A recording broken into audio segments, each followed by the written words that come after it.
A 3 giorni dal Natale lo sciopero dei lavoratori della grande distribuzione, Federdistribuzione e Coop, bassa l'adesione a Treviso anche per le pressioni, denunciano i sindacati dei datori di lavoro. E dalla grande distribuzione ai dati dell'Ascom di Treviso sul 2017, nel comparto 9.000 nuovi posti di lavoro, con la flessibilità che diventa opportunità. Verso le amministrative il centrodestra si sta riunendo attorno al candidato sindaco Mario Conte, sostegno anche da Noi per l'Italia, dove confluiscono Beppe Mauro e Remo Sannagiotto. Il candidato sindaco del Movimento 5 Stelle si presenta ai trevigiani, ambiente, turismo, vivibilità della città e piste ciclabili, le priorità dei pentastellati nella corsa a Casugana. Tradizionale appuntamento per gli auguri del presidente della regione Veneto Luca Zaia, bilancio dell'anno che sta per chiudersi ed obiettivi per il 2018, l'anno dell'autonomia. Si infittiscono i misteri sulla scomparsa di Sofia, la 43enne ucraina, scomparsa da Cornuda 40 giorni fa, trovate tracce biologiche nell'auto che ora i carabinieri stanno analizzando. Con la gamba sotto i cingoli della ruspa, operaio ferito a Moriago della Battaglia, e a Spresiano, addetto alla potatura degli alberi, travolto da un'auto di passaggio. Una nuova casa per il grande sport trevigiano, presentato il nuovo impianto polifunzionale che sorgerà a Monigo. La Giunta ha approvato il progetto, prima fase dei lavori, ultimati nel 2019. Buonasera, ben ritrovati con l'edizione trevigiana dei nostri TG. A 3 giorni dal Natale, nel pieno della corsa agli acquisti, le rivendicazioni dei lavoratori della grande distribuzione, Federdistribuzione e Coop. Bassa oggi l'adesione allo sciopero a Treviso anche per le pressioni, denunciano i sindacati dei datori di lavoro. Sentiamo. Sciopero della grande distribuzione in Veneto e nella Marca, una decina in provincia di Treviso, gli ipermercati presidiati in mattinata da sindacati e lavoratori per chiedere la sospirata regolamentazione della giungla di turni, aperture festive e retribuzioni. Ci sono varie questioni aperte sulle le aperture domenicali, il discorso della retribuzione. Sono certamente delle situazioni che vanno chiarite. 4 anni sono un po' tanti, insomma, per aspettare per un rinnovo contrattuale. Chiediamo più diritti per noi lavoratrici, soprattutto mamme, donne, che lavoriamo come fossimo non uomini ma animali. Dalla clientela voi percepite solidarietà oppure no? Guardi, sinceramente no.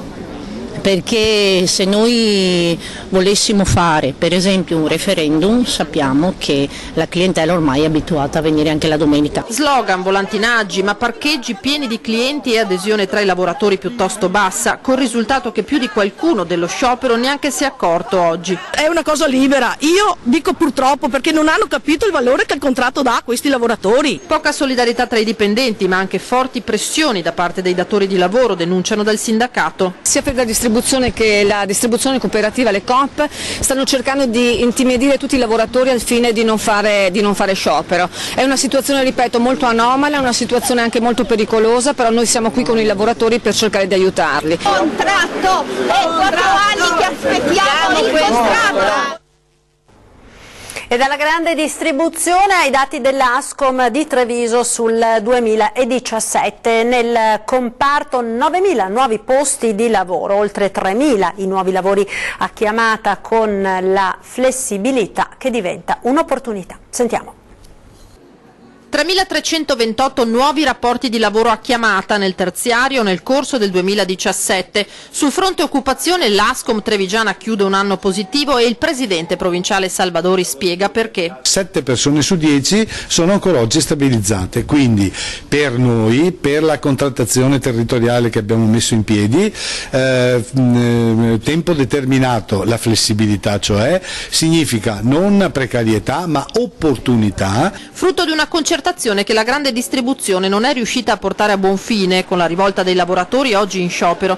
Il caso delle Coop, quello che stupisce di più Salvadori. Io trovo che sia scandaloso che a 4 anni dalla scadenza del contratto chi si propone, penso alla distribuzione più articolata, come il soggetto che tutela il consumatore, non sia in grado di tutelare i redditi dei propri dipendenti. Non abbiamo sentito la mancanza dei voucher, prosegue il Presidente, che snocciola cifre incoraggianti, in crescita del 13% anche le richieste di crediti, decollano digitalizzazione ed e-commerce anche tra i commercianti tradizionali. Di 120 nuove posizioni di imprenditori che oggi gestiscono il commercio online con soddisfazione. E il 2018, sempre grazie alla contrattazione, sarà per i lavoratori del comparto all'insegna del welfare. Molti dei soldi diversi dalla busta paga, quindi incentivazioni, premialità eccetera, che daremo ai nostri dipendenti, ai nostri collaboratori, saranno detassati e quindi è un piccolo segnale di speranza verso una capacità di spesa maggiore, che significa maggior benessere per le persone. Treviso verso le amministrative del 2018, stanno andando uno a uno al loro posto i tasselli del centrodestra che a Treviso si stanno riunendo attorno al candidato sindaco Mario Conte, resta fuori solo Gentilini. Intanto anche Conte dice accordo fatto con Forza Italia. Ormai siamo ai dettagli, alla formalità. Quindi è fatto? Diciamo che di fatto l'accordo con Forza Italia è sicuramente quasi pronto, manca soltanto l'ufficialità. Accordo con Forza Italia stretto, Conte di fatto lo conferma, e tasselli di un centrodestra riunito dopo la frammentazione del 2013 che via via si ricompongono intorno al candidato sindaco della Lega Nord. Direzione Italia di Remo Sernagiotto, Grande Treviso di Beppe Mauro e Scelta Civica confluite in Noi per l'Italia scendono in campo per Conte. La cosiddetta quarta gamba che Gian Antonio D'Arè spezzerebbe non metterà però in imbarazzo il candidato sindaco, come a dire Tosiani in lista non ce ne saranno. Siccome noi 2 mesi fa abbiamo dato il nostro appoggio totale all'amico Conte, volevo riconfermarlo, non cambia nulla, la lista è già pronta, il nostro capolista è già stato indicato, sarà Giuseppe Mauro. È un progetto che è già iniziato da qualche mese, i tavoli sono già stati aperti e il confronto è stato già avviato. Mario Conte è sicuramente un candidato per il quale ci fa piacere lavorare, per il quale costruire un progetto assieme è sicuramente interessante e positivo per la città. Da 5 a 6 dunque le liste che potrebbero correre per Conte: Lega Nord, lista Zaia, lista dei quartieri, Forza Italia, Noi per l'Italia e una sintesi di Club Ricerca e Treviso Domani. Posto per una lista Gentilini, conclude Conte, non ce n'è più. In questo momento la disponibilità è all'interno della lista Lega Nord, che però è un motivo di orgoglio per tutti coloro che militano all'interno di questo partito. E dopo quest'ultima dichiarazione di Mario Conte su Gentilini e la sua lista abbiamo sentito dal diretto interessato che cosa ne pensa. In questo momento la disponibilità è all'interno della lista Lega Nord. Non c'è più spazio per un'alleanza con la lista Gentilini. Le porte sono sempre aperte per lo sceriffo, ma se vorrà rientrare lo farà solo nella lista della Lega Nord. L'affermazione del candidato sindaco del centro-destra Mario Conte sorprende e amareggia il diretto interessato. Caro Mario, ricordati che io non sono una pezza da piedi. Non devi dimenticare che la Lega ha vinto nel 1994 con il mio concorso determinante e ha regnato per 22 anni. Dunque non accetterò mai questi correttivi che a me fanno veramente schifo. Unica alternativa, forse correre da soli. Vedremo. Il destino è in grembo a Gentilini. Ma la lista Gentilini è destinata a scomparire? No, la lista Gentilini resterà sempre perché è quella che ha vinto in tutte le battaglie politiche e non politiche. E si presenterà ancora per le prossime amministrative? Vedremo, se Dio mi dà salute e se avrò un esercito alle mie spalle, tornerò a vincere un'altra volta. Ed oggi pomeriggio presentazione ufficiale anche del candidato sindaco dei Grilli Treviso, Domenico Lo Sappio. Fognature, sicurezza stradale, Treviso città d'acqua, i temi sui quali intende lavorare. Sentiamo l'intervista. Uno dei primi obiettivi è quello di dare un'identità a Treviso. Treviso deve trovare un elemento che la identifichi e che la valorizzi dal punto di vista turistico e di conseguenza anche dal punto di vista dei commercianti. Crediamo molto per esempio nel tema dell'acqua, un tema che da sempre è molto vicino a noi, quindi ci piacerebbe attorno a questo tema creare eventi che appunto valorizzino anche dal punto di vista turistico Treviso. Un altro tema importante è probabilmente quello della sicurezza stradale, a questo si lega il tema dei riciclabili, un altro tema per noi molto importante al quale certamente daremo molto peso nel nostro programma. Noi pensiamo a noi stessi, nel senso che il nostro obiettivo è quello di fare e fare bene e non di pensare a criticare che cosa hanno fatto gli altri. Come ogni città, anche Treviso ovviamente ha tante necessità. Noi stiamo provvedendo a scrivere un programma adeguato alle richieste, ripeto, un programma che in larga parte abbiamo scritto e stiamo scrivendo grazie alle indicazioni dei cittadini. Ed oggi è stato anche il giorno del tradizionale incontro con la stampa del governatore del Veneto Luca Zaia per gli auguri natalizi e per tracciare un bilancio dell'anno che sta per concludersi, illustrando anche le prospettive per il 2018. Sentiamo. È stato un anno eccezionale sotto il profilo dei risultati. Pensate solo che abbiamo chiuso la partita dell'autonomia, che sembrava impensabile celebrare un referendum.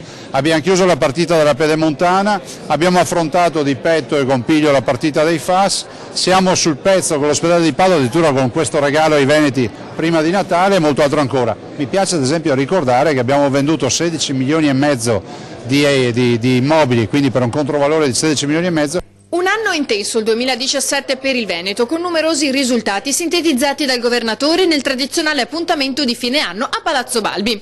Zaia ha esordito ricordando i giovani veneti che non ci sono più, la coppia morta nell'incendio a Londra e il ragazzo ucciso nell'attentato di Barcellona. L'autonomia, altro grande obiettivo, ma soprattutto un 2018 di ripresa. Auguro tanta salute, auguro che si trascorra questo Natale in serenità con i familiari, con i propri cari, con le persone che si amano e auguro uno strepitoso 2018. Speriamo sia l'anno che definitivamente ci fa uscire dalla crisi. Zaia ha concluso il suo discorso lasciando spazio alle simpatiche note musicali suonate da giovani ragazzi. Molto spesso non si parla di questi ragazzi, no? Si vuole dare uno spaccato dei nostri ragazzi che è diverso. Io ho voluto dare a loro questa vetrina. Date a voi adesso modo di far comunicare e di presentarli al Veneto intero.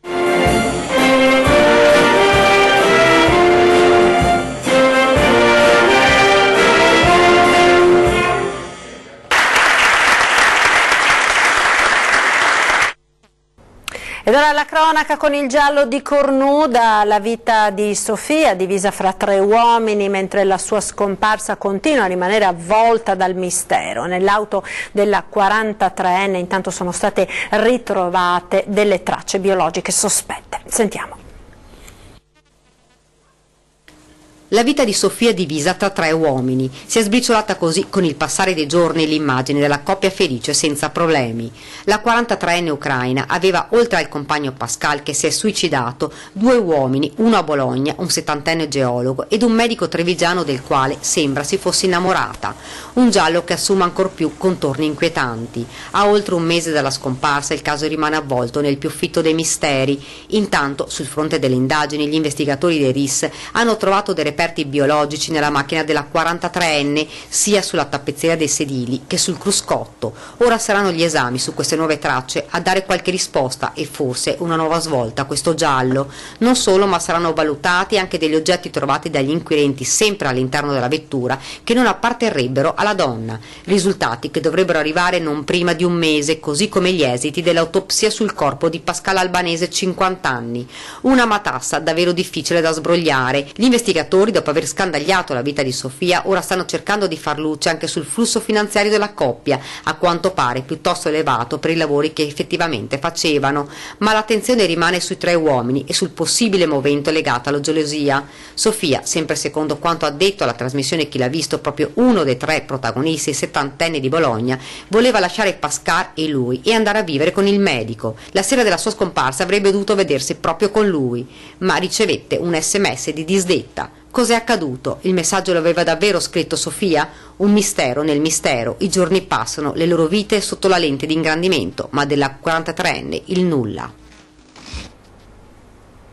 E sul lavoro, quella di oggi è stata una giornata nera nella Marca a causa di 2 gravi infortuni. Poco dopo le 9 a Moriago della Battaglia, in un cantiere di via Montegrappa, un operaio ha riportato una frattura ad una gamba finendo sotto i cingoli di un escavatore in movimento. Trasportato in elisoccorso al Cafoncello, non è fortunatamente in pericolo di vita. E alle 14 lungo la Pontebana tra Spresiano e Nervesa, un operaio marocchino di 31 anni impegnato nella potatura di alberi è stato investito da un'auto. Le sue condizioni non sono gravi. In entrambi i casi, oltre a SUEM e forze dell'ordine, è intervenuto lo Spisal. E poteva avere conseguenze ben più gravi l'incidente verificatosi questa notte poco dopo le 2 in viale Felicent a Treviso. Per cause ancora in corso di accertamento, un'auto uscita autonomamente di strada e ha preso fuoco. Sul posto sono intervenuti i vigili del fuoco, i sanitari del 118. Fortunatamente il conducente è riuscito ad uscire dalla vettura e non ha riportato conseguenze. Ed ancora cronaca, blitz ieri mattina all'istituto alberghiero Maffioli di Castelfranco. Gli agenti entrano nella scuola e gli studenti gettano lo stupefacente dalla finestra. Sentiamo. Irruzione della polizia locale nell'istituto alberghiero Maffioli di Castelfranco. Gli agenti con i cani antidroga sono entrati la mattina accogliendo di sorpresa gli studenti. A quel punto è scattata l'operazione. In una classe l'insegnante ha chiesto di chiudere le finestre, ma uno studente ha cercato di disfarsi del sacchetto con la marijuana che aveva nascosto nello zainetto. Il giovane ha deciso di lanciare l'involucro dalla finestra senza pensare che all'esterno c'erano altri agenti. Raccolta la droga, hanno individuato la finestra e poi sono entrati in aula. Il ragazzo ha subito ammesso di averla lanciata e ha chiesto di essere aiutato. L'operazione è poi continuata in altre classi. I ragazzi sono stati fatti tutti uscire, gli zainetti rimasti nei banchi sono stati ispezionati dai cani antidroga, in presenza ovviamente dei rappresentanti di classe. Anche un altro studente è stato trovato in possesso di sostanze stupefacenti nascoste dentro lo zaino, quantità comunque modiche per uso personale. I 2 giovani sono stati segnalati alla prefettura ed inizieranno un percorso di recupero. I controlli invece continueranno anche dopo le feste nei vari istituti. Ed un nigeriano di 21 anni è stato arrestato dai carabinieri per detenzione e spaccio di stupefacenti. Alla vista dei militari in un locale lungo la Feltrina, l'uomo ha ingerito degli ovuli contenenti cocaina. Gli esami radiologici, cui poi è stato sottoposto, hanno confermato la presenza degli ovuli nell'intestino. Al momento ne sono stati recuperati 11. Il giovane in stato di arresto è ancora piantonato in attesa di essere portato in carcere al termine degli accertamenti medici. Sequestrati anche 1.800 euro in banconote di piccolo taglio, verosimilmente frutto di attività illecita. Ed ora ci fermiamo per qualche istante di pubblicità. A tra poco.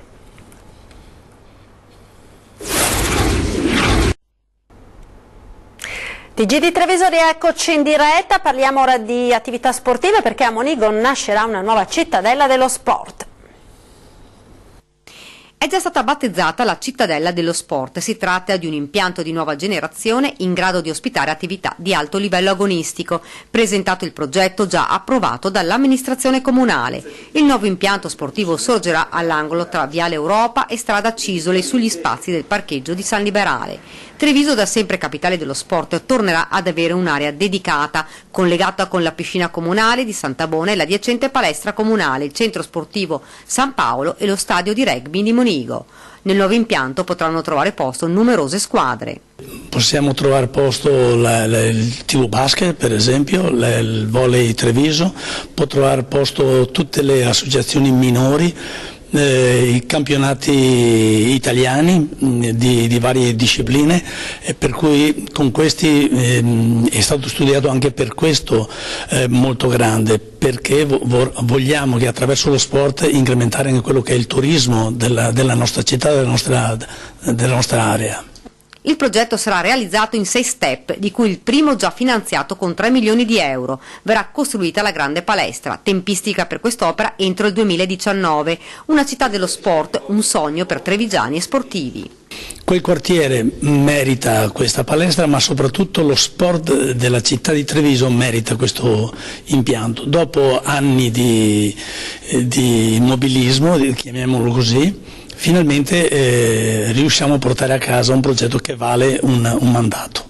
Non sarà una cattedrale nel deserto, ha concluso Michelan, ma una visione d'insieme volta a riqualificare i quartieri. Ed ora parliamo di televisioni radicate nel territorio, perché oggi è stato consegnato il sigillo trecentesco della città di Trieste al nostro editore Filippo Iannakopoulos per i 40 anni di attività di Tele4. Pregio veramente con grande orgoglio di consegnarti il nostro sigillo della nostra città, che sono le chiavi della nostra città. È una città meravigliosa che ha saputo dare tantissimo alla tua televisione e che penso che continuerà. 40 anni di attività di Tele4 indissolubilmente legati alla storia della città di Trieste, un impegno che è stato suggellato con la consegna da parte del sindaco Roberto Di Piazza del sigillo della città di Trieste al nostro editore Filippo Iannakopoulos. 40 anni sono tantissimi, io ne ho 41, quindi sostanzialmente ero in fasce quando è nata Tele4, ma 40 anni nella televisione vuol dire esserci dall'inizio, da quando esiste la televisione privata, da quando c'è stato questo afflato di libertà sul monopolio Rai, e ci sono state voci alternative, voci che hanno saputo raccontare il territorio. Una TV che racconta la storia di un territorio, della sua gente, di Trieste e dell'intero Friuli Venezia Giulia. Tele4, così come Antenna 3, Rete Veneta e Tele Nord-Est, le 4 emittenti del nostro gruppo che con le proprie frequenze copre l'intero Nord-Est, raccontando ogni giorno, con i nostri telegiornali, le trasmissioni, gli approfondimenti quotidiani, ciò che accade in un'area così importante del nostro paese, per essere sempre a fianco e dalla parte dei cittadini. Tele4 e Trieste, 40 anni di storia, un binomio indissolubile. Bene. Ed ora il tempo, perché sarà un fine settimana, quello di Natale, all'insegna del bel tempo. Il giorno di Natale però cominceranno a fare capolino anche alcune nuvole. Sentiamo le previsioni del nostro esperto. In questo fine settimana regnerà il bel tempo, sole e temperature leggermente superiori rispetto agli ultimi giorni. Il sole sarà prevalente per tutto il giorno, salvo la possibile formazione di locali foschie o banchi di nebbia sulla pianura. Le temperature sono previste in leggero aumento i valori massimi, mentre i valori notturni rimarranno stazionari. Rimarranno le gelate notturne estese, eccetto lungo le coste. Per Natale il tempo invece subirà un leggero cambiamento. Se a Natale il sole sarà ancora prevalente, ma con la presenza di un aumento della nuvolosità, Santo Stefano vedrà una copertura più diffusa del cielo, con la possibilità di occasionali piovaschi nel corso della giornata. Buone notizie anche per Capodanno, tornerà il sole. Dai dati attuali sembrerebbe che l'alta pressione torni a dominare tutta l'Italia, garantendo un tempo stabile e soleggiato. Ed ora la nostra rubrica dedicata ai presepi di voi telespettatori. Questa sera andiamo a vedere quello realizzato da Giuseppe Merlo a Montebelluna.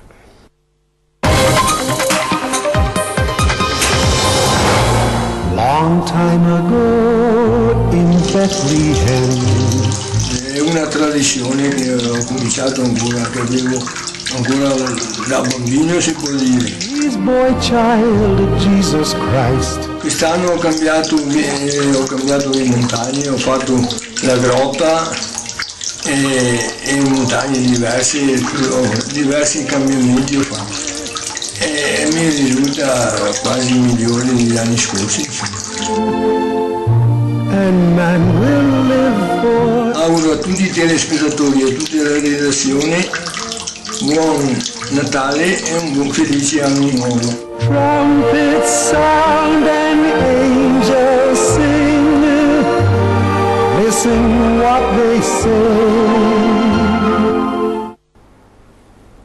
Ed è tutto, vi ricordo subito dopo il TG torna 20:10, ospiti di Ferdinando Avarino questa sera i presidenti della provincia di Treviso e Belluno. È tutto dunque per questa edizione, spazio alle previsioni per domani con il meteo. A tutti una buona serata, arrivederci.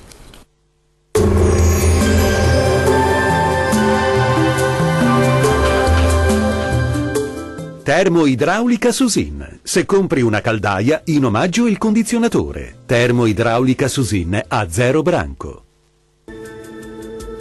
Alta pressione sull'Italia e dunque bel tempo asciutto sulle nostre regioni e anche ampiamente soleggiato, tuttavia con qualche nebbia sulle pianure. Vediamo il dettaglio del 23 dicembre. Sul Veneto foschie o nubi basse, sulle pianure specie al mattino del Padovano e del Rodigino, ma in rapido dissolvimento. Ampio soleggiamento sul resto della regione con cielo sereno o al massimo poco nuvoloso, innocui addensamenti sul Bellunese. Temperature massime comprese tra i 7 e i 9 gradi, minime tra -2 e 1 grado. Spostiamoci ora a vedere la situazione del Friuli Venezia Giulia. Poche novità rispetto ai giorni scorsi, ancora tempo asciutto, sarà una giornata caratterizzata dal sole ovunque, con il cielo che si presenterà sereno o al massimo velato su tutti i settori. Vediamo anche in questo caso le temperature, le massime saranno comprese tra 8 e 11 gradi, minime tra -1 e 3 gradi circa. Concludiamo infine con uno sguardo al Trentino Alto Adige. Tempo asciutto e stabile grazie alla presenza dell'alta pressione che regalerà alla nostra regione un ampio soleggiamento. Il cielo infatti si presenterà sereno o al massimo poco nuvoloso e con locali addensamenti solamente sui settori di confine. Le temperature massime saranno comprese tra 6 e 8 gradi, minime sotto zero. Il mare sarà calmo sulle coste e poco mosso al largo, i venti deboli da nord-ovest.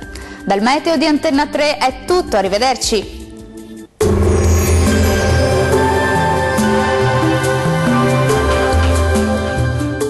Termoidraulica Susin. Se compri una caldaia, in omaggio il condizionatore. Termoidraulica Susin a 0 branco.